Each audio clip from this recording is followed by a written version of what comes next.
Abanto Zierbenak bere mendi bilaldiaren 10. edizioa aurkeztu du gaur goizean. Martxa datorren igande honetan urriak 13 izango da eta Trianoko zein Grumeraneko mendietatik igaroko da.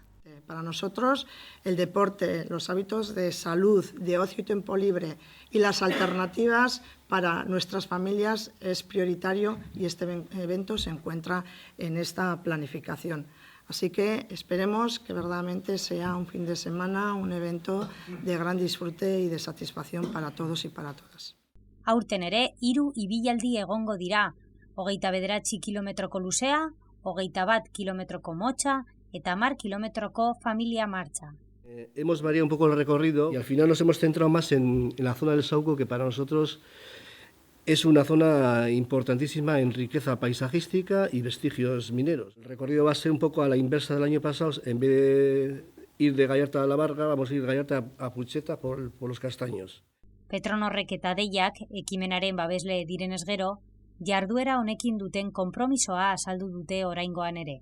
Sorionak y nosotros encantados de poderos acompañar otros 10 años más en esta aventura, ¿no? Venir a Abanto Zierbena, estar hoy en Gallarta, estar aquí, pues estar en casa, ¿no? Es decir, siempre se nos ha abierto las puertas, siempre hemos estado muy a gusto trabajando con todas las iniciativas que el Ayuntamiento nos ha propuesto.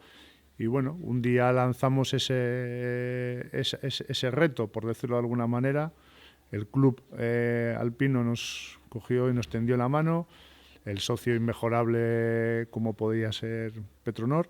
Entonces, bueno, hemos andado mucho, como las propias marchas, que hay que andar mucho, para poder llegar hasta aquí.